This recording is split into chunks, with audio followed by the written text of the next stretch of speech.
What's up everyone, Matt Moosavian here. Welcome to the channel first of all, and second of all, welcome to Flex DC. This is our flagship location located in the heart of Washington DC. We built it out of a 19th century firehouse commissioned in 1897. As you can see, we've turned it into what has become a pretty badass performance training facility, strength and conditioning facility for coaches to build their businesses, build their brands, and do their thing. YouTube's something that I've wanted to get into for a little while, and now that we've got Corey Gray on the team, we're excited to launch the channel. The purpose of the channel really is to highlight all of the coaches that we have using the facility to grow their brands and to grow their businesses.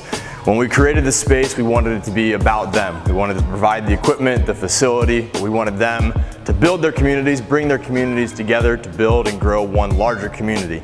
So throughout the channel, you'll get a glimpse into the life, a day of the life. We're gonna start off with a little bit of a day of the life in my life, and then as we continue with future videos, we're gonna start to highlight every coach and a different coach with each video to see how they've built their businesses, what makes them tick, why they love this industry, why they love working with people, and why they're always striving to improve not just themselves, their clients, but also their businesses and their brands. All right, so for better or for worse, this first video, you're with me. Pretty early this morning, but just had a baby. Millie Grace is her name. Katie and I are really excited about it, but sleep pattern's a little bit off, so with the 6 a.m. class, small group class, I'm in here early, trying to get a lift in. Training wise, training for a marathon December 10th. Throughout the year I've done a couple of different events. I always like to have something that I'm training for. Done a couple of ultra type endurance events. Did a kind of stupid, crazy Murph marathon thing that was the closest I feel like I've ever been to actually having to like go to the hospital recovery-wise afterwards, but we can get into that at another video. But as far as my background, training's something that I've always been interested in. I think it really peaked in high school probably. Candidly, I was a bit of a late bloomer. In high school, leading up to high school, I played a lot of baseball, loved baseball. Grew up in the Midwest, and baseball was something that I started playing at a young age and really liked it. Was pretty good at it, but by the time I got to high school, I was 5'3", 109 pounds. So being a lefty playing first base wasn't really gonna work out for me. The decision that I had to make in high school, and kind of hindsight, really wasn't that like groundbreaking of a decision, but I liked baseball, played golf as well growing up, and was pretty good at golf, and decided that at that point golf was kind of the sport that I was going to pursue seriously in high school. Growing up in the Midwest, success was kind of lawyer, doctor, engineer. Majored in biology, transitioned the major. After freshman year, you have the opportunity to kind of refine the major within the field of science, and studied neuroscience. I have a brother that has pretty severe cerebral palsy, so brain stuff and kind of neuromuscular stuff was always something that was really interesting to me. So when I saw that that was an option, started to refine that major to neuroscience a bit more, and really liked the classes. But as I started to get more and more into what a career in medicine was going to look like, I started to kind of think a little bit more about what it was that I really wanted to get out of my professional life. So started taking all the neuroscience classes with the whole intention of going to medical school. Did all the pre-med stuff, worked in the lab, summers in between freshman and sophomore year, sophomore and junior year, and wasn't really like crazy about the lab research that I was doing. It was cool.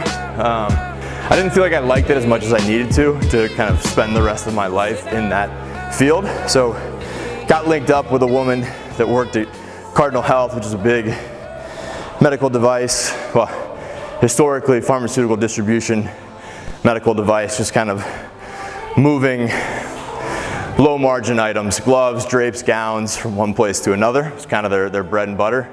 Interviewed with her, met with her, and kind of created an internship for me after my junior year that I really liked. I mean, I was able to think a little bit more creatively, albeit in a Fortune 20 company, so how much creativity can you actually have in that setting? But I liked it more than some of the science and like super technical stuff that I was doing. So kind of dove into it, got a full-time offer, started working for her full-time. She was promoted in a certain sense. They created a role for her, a new C-suite role, Chief Medical Officer, and kind of evolved into her Chief of Staff to a certain extent. So really cool opportunity to work with her. But after college and kind of in college, I got exposed to strength and conditioning for the first time. In college, strength and conditioning program at Georgetown was pretty solid. With golf though, we didn't get super into it, so it left a lot of time for me. And there's another kid on my team, Raleigh, who's actually the other recruit that came in with me, one of my good friends. We were both into lifting, so we started working out together, started doing some stuff together, and found that I was really liking the concept of strength and conditioning, specifically for improving an athletic endeavor, in my case golf. And after college, wanted to kind of continue to stay competitive.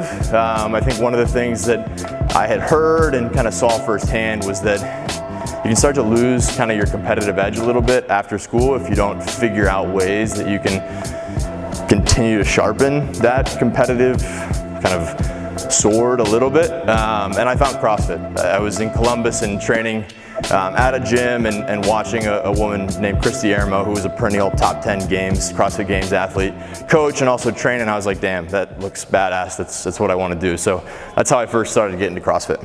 I don't think many people know this about me, and it's not really that important, but it's worth mentioning because I know some people do struggle with it. I never struggled with it any more than any other college kid that liked to party, but I haven't drank since graduating from college. I feel like everyone has 1 or 2 degrees of separation between themselves and someone that struggles with alcoholism, and for me, there were family things involved that went into the decision, but also as I started to get more and more into athletics, I realized it just wasn't conducive to the lifestyle that I was trying to live. Sure enough, about 6 months into living in Columbus, my boss at the time was working remotely, and I asked her if I could move to DC and work remotely in DC. And that was when I moved to DC and almost immediately started coaching CrossFit classes. And that developed pretty quickly into managing a small gym in DC. The interaction that I had with people when I was coaching was something that similar to the feeling that I had when I was going from the technical science stuff that I was working on in school and figuring out and seeing how much I enjoyed the creativity of working in industry. Similar feeling to that was when I started working directly with athletes at a gym, personal training, group classes, and seeing the impact and the direct impact that I could have on their lives through fitness was something that like immediately clicked for me, and started coaching a lot in my spare time, and like I said, ended up managing a gym, and that was really my first step into the health and wellness industry from a business and kind of operational standpoint, and I loved it. It was something that I really found that I enjoyed and was rewarding for me. Training for a marathon, December 10th, it's the Key Island Marathon. I'm about like 40 days out. Last week was really the first week that I ramped up a lot of the running volume that I'm doing. So today, early morning lift, and then tonight I've got an 8-mile run. Last week we did 46 miles. I think the goal this week is to get close to 60 for the week, build up volume over the next 2 to 3 weeks, and then kind of taper down. Stretch goal for the marathon is like sub 3:30.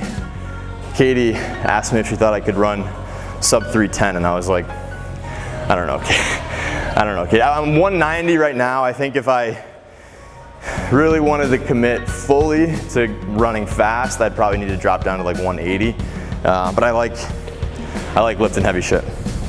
At Flex DC, we have MXT, which is the brand that I created called Moosavian Cross Training. We also have Movement Lab, which is a concept from Mona. And then we have Hit Hard Training, which is a concept from Dawson and Maxi, boxing concept. But the 7 a.m. class is an MXT class. Mayor is coaching that. And then after the 7:30 client, head home, grab a quick bite to eat, and then at 10 o'clock, jump on my first call, and got a couple of calls throughout the day. But packed morning, a little quieter afternoon, and then around 5 o'clock is when I'll head out for 5:30 is when I'll head out for that 8-mile run. Hopefully there's not much rain today. So when I started managing the CrossFit gym, just down the street actually, it was a relatively new gym, so I won't take too much of the credit myself. There was definitely a bit of momentum involved in a new gym opening, but about 6 months in, I became the general manager, so to speak, and we grew the gym from about 60 to 150 members, brought in like 90% new coaching staff, and gym saw a lot of success. It was cool. Built a pretty cool community over there, and that was when I first was like, all right, I could do something. Like I could actually figure out a way to make this part of like my career. While I was coaching and managing and trying to figure out a way to make health and wellness and the health and wellness industry part of my career, I also needed to keep in mind that not a ton of money in just coaching per se. I mean, there's ways now, fortunately, that you can make more money in different streams, content creation, coaching at multiple gyms, but man, living in DC is expensive, especially when you start to think about a family. So kept a full-time job throughout that entire process, worked for Cardinal Health. Cardinal Health changed directions a little bit. They actually removed the position altogether of the chief medical officer. So with that, my position was gonna have to change, and they tried to find different areas in the company that would be a good fit for me, and honestly just didn't find anything that was super interesting in the role that I had. Had a lot of executive level exposure, which was fun. High stress, very demanding, had to kind of be on in all my communication. So I was looking for something similar to that, and being in DC at the time, obviously found something in consulting and something government related. It's kind of how it works out when you work in DC in kind of a corporate role. Everything's somewhat related to the government in some capacity. So started doing some management consulting for a firm that had just, it was actually another healthcare company that had an arm that was doing government services work. So finding contracts to bid on for the company to then kind of staff and deliver. And I was responsible for finding and then eventually delivering on a couple of projects for them.